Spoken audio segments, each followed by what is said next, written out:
On désigne un individu, que ce soit Saddam ou que ce soit Ben Laden. Une fois que cet ennemi est désigné, on essaye de le diaboliser à l'extrême, et alors commence le travail minutieux de sape. Pour nous, c'est une façon de mieux cerner tous les verrous de l'image.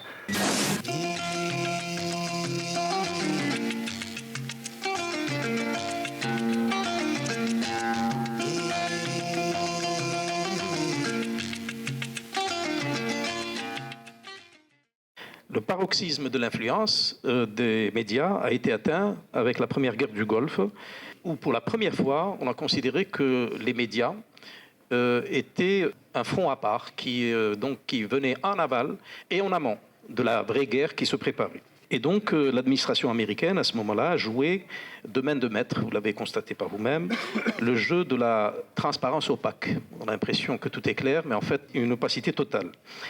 Non seulement par ce qui est dit, ce qui est montré, mais aussi par la manière dont est canalisée l'information, comment cette information est triée, comment elle est aseptisée, et tout cela est fait de manière dosée par les communiqués de victoire et les confidences inquiètes.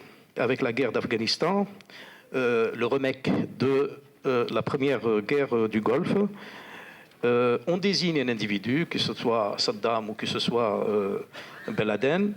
Une fois que cet ennemi est désigné, on essaye de le diaboliser à l'extrême, et alors commence le travail minutieux de sape au niveau de l'opinion publique qui, elle, va délivrer le quitus qui va déclencher la guerre sur le terrain. En temps de crise, l'information se place automatiquement au premier rang de la logistique de guerre. Les médias s'intègrent au conflit, mais pas simplement pour venir en appoint à ces conflits, mais pour fabriquer l'événement.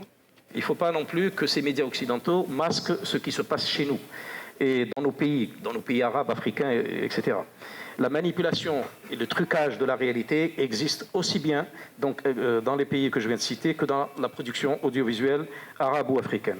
Il nous faut donc avoir une analyse critique. Il ne suffit pas de faire un film, il ne suffit pas de lancer le cinéma ou de lancer l'audiovisuel algérien. Il faudrait apprendre aux gens à avoir une attitude critique et sans ambiguïté face à toutes les images que nous d'ici, parce que nous appartenons à une iconosphère aujourd'hui. Ce n'est plus un pays, il n'y a plus de frontières dans les images et dans les sons, vous le constatez. Et donc, il faut avoir cette attitude critique et sans ambiguïté, car de nos jours, l'inertie, l'absence de prévision et de perspective et de prospective dans le monde du cinéma, de la télévision et de la radio peut faire autant de mal que les armes et hypothèque gravement notre avenir. Maintenant, deuxième partie de... Il faut se dire que cet impact vient en fait c'est un terme de la balistique, qui veut dire que non seulement elle atteint la cible, mais ça éclate aussi à l'intérieur de la cible. Et ça reste par rapport à notre cortex cérébral, qui est multidimensionnel, et les images s'accrochent.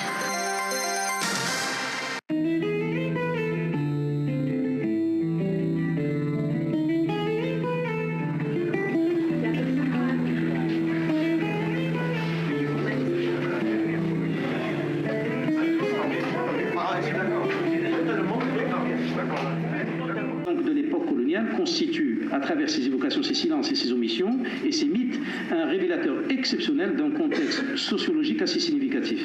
Donc 3 facteurs me semblent essentiels à signaler. Le premier, d'abord relatif au contexte, comme je viens de le dire, dans lequel a germé cette production.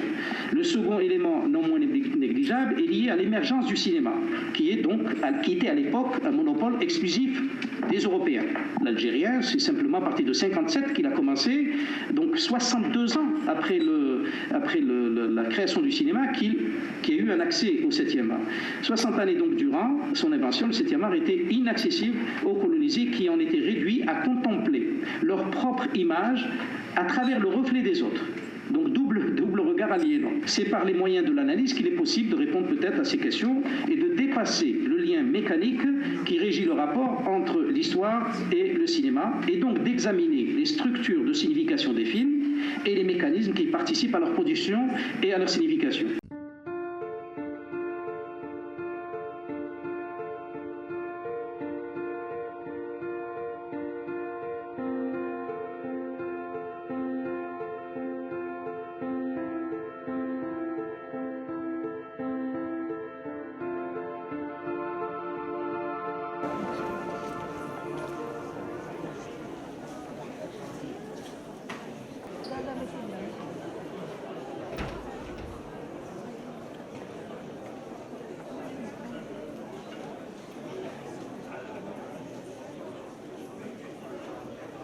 ستيفان إيزيل على الزيارة تاعو هنا في مدينة وطن وأول مرة في الجامعة. Le citoyen sans frontières et Stéphane Isel, l'homme de tous les engagements, l'homme de toutes les causes humanitaires.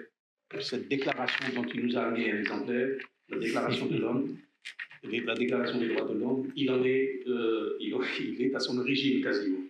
Donc l'homme de tous les défis, et même du défi contre l'âge implacable, puisque loin d'être sage, ce vieux jeune homme qui est à mes côtés, à ma droite, a pour seule devise agir et convaincre à son âge, 93 ans, j'aime bien le dire. Il est toujours debout et prêt à militer.